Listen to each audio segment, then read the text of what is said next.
உலக மக்கள் அனைவருக்கும் அன்பான வணக்கம். ஒரு 11 வயது சிறுவன் இணைய உலகத்தை ஆக்கிரமித்திருக்கிறான். திரும்புகின்ற பக்கமெல்லாம் அவனை பற்றிய காணொளிகள், அவன் அழகாக செய்த அந்த நடன அசைவுதான் வைரலாகிக் கொண்டே இருக்கிறது. திரும்புகின்ற பக்கமெல்லாம், குறிப்பாக அந்த போன்ல ரீல்ஸ் பாக்குறவங்க எல்லாருக்குமே அடுத்தடுத்து இந்த சிறுவனை பற்றிய காணொளிகள் தான் வந்து கொண்டே இருக்கிறது. யாரா அந்த பையன், நான் தாண்டா அந்த பையன் அப்படின்ற வரிகள் யாருக்கு பொருந்துகிறதோ இல்லையோ, இந்த ராயன் ஆர்கா டிக்கா, இந்த இந்தோனேஷியாவிலே பிறந்து வளர்ந்திருக்கக்கூடிய இந்த 11 வயது சிறுவனுக்கு சரியாக பொருந்தி இருக்கிறது.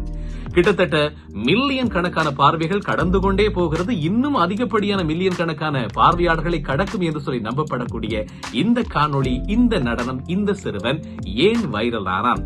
இந்த காணொளி யாருக்கெல்லாம் பிடித்திருக்கிறது, ஏன் பிடித்திருக்கிறது அப்படின்னு சொல்லி சுருக்கமாக இந்த காணொளியில் பார்க்கலாம். அதுக்கு முன்னாடி இதுவரைக்கும் நான் அதை பார்க்கலையே அப்படின்னு சொல்லி எல்லாருமே பார்த்திருப்பீங்க. யாராச்சும் மிஸ் பண்ணி இருந்தா ஒருக்கா அந்த அழகான, தன்னம்பிக்கை மிகுந்த, அந்த நளினமான அந்த நடனத்தை பார்த்துட்டு வாங்க.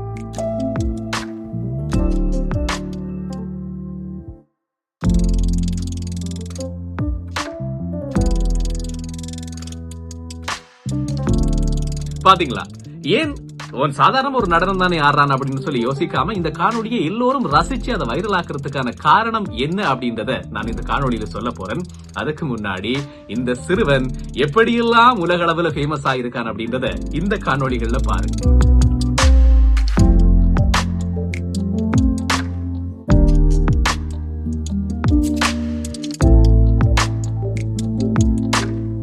ஒரு பக்கம் PSG கால்பந்து அணி போட்டி முடிந்த பிறகு இந்த சிறுவனுடைய அந்த நடன அசைவை தான் டிக்டாக்காக செய்கிறார்கள். அது எந்த அளவுக்கு வைரலாகும் அப்படின்னு சொல்லி எல்லோருக்குமே தெரியும். ஒரு பக்கம் விளையாட்டு வீரர்கள், இன்னொரு பக்கம் சினிமா பிரபலங்கள், இன்னொரு பக்கம் இணைய பிரபலங்கள் அப்படின்னு சொல்லி இந்த சிறுவனுடைய நடன அசைவை இன்னும் பிரபலப்படுத்திக் கொண்டிருக்கிறார்கள். குறிப்பாக இந்தோனேஷிய அரசாங்கமே இந்த சிறுவனை வியந்து பார்க்கிறது. வாடா ராசா, உன்னைத்தான் தேடிக் கொண்டிருக்கிறோம் அப்படின்னு சொல்லி அவனுக்கு ஒரு உயரிய கௌரவத்தையும் வழங்கி இருக்கிறார்கள். குறிப்பாக அந்த படகு போட்டி நடந்த அந்த பிரதேசத்தினுடைய சுற்றுலாத்துறை தூதுவராக அந்த சிறுவனை நியமித்தது மட்டுமல்லாமல் 20 மில்லியன் ரூபாயையும் பணப்பரிசாக கொடுத்து அவனை கௌரவப்படுத்தி அவன் தொடர்பான ஒரு காணொலியையும் வெளியிட்டிருக்கிறார்கள். ஏன் இந்த சிறுவன் செய்த இந்த நடனம் வைரலானது அப்படின்னு சொன்னா, இந்த காணொலிக்கு கீழே பதிவிடக்கூடிய எல்லோருமே குறிப்பிட்டு சொல்ற ஒரு விஷயம் என்ன அப்படின்னு சொன்னா, ஒரு 11 வயது நிரம்பிய ஒரு சிறுவன் ஒரு படகு போட்டி நடக்கின்ற போது அந்த படகுல முன்னாடி நின்று கொண்டு எந்த பிடிமானமும் இல்லாமல், எந்த பயமும் இல்லாமல், தன்னம்பிக்கை மிகுந்தவனாக, அவனுடைய முகத்துல எந்த விதமான ஒரு சலனமும் இல்ல, ஒரு பதட்டம் இல்ல. இது இந்த வயசுக்கு சாத்தியமா? இதுதான் அங்கே மிக முக்கியமாக எல்லோரும் சொன்ன விஷயம். அதுதான் பல பேருக்கு பிடித்திருக்கிறது. அவன் எந்த ஒரு பதட்டமும் இல்லாமல் அந்த முன்னாடி நின்று அந்த படகினுடைய ஒரு வழிகாட்டியாக அற்புதமாக அந்த நடனத்தை ஆடி இருப்பான். ஆனால் அந்த சிறுவன் வைரலானதுக்கு பிறகு ஒரு பேட்டியின் போது குறிப்பிட்டிருக்கான் என்ன அப்படின்னு சொன்னா, இந்த நடன அசைவு நானே உருவாக்கியது, எனக்கு பிடித்து உருவாக்கியது. ஆனால் இப்போது என்னுடைய நண்பர்கள் எல்லாம் என்னட்ட சொல்றாங்க, நீ உலக அளவுல ஃபேமஸ் ஆயிட்ட அப்படின்னு சொல்லி. அதை கேட்கிற போது எனக்கு ரொம்ப சந்தோஷமா இருக்கு அப்படின்னு சொல்லி இந்த 11 வயது நிரம்பிய இந்த ராயன் டிக்கா ஒரு 5ஆம் தரத்திலே படிக்கக்கூடிய ஒரு சிறுவன் தான். அந்த குறித்த அந்த படகு போட்டி சாதாரணமாக வழக்கமாக நடக்கக்கூடிய ஒரு படகு போட்டி தான். இந்தோனேஷியாவில் பாரம்பரியமாக நடக்கின்ற ஒரு படகு போட்டி தான்.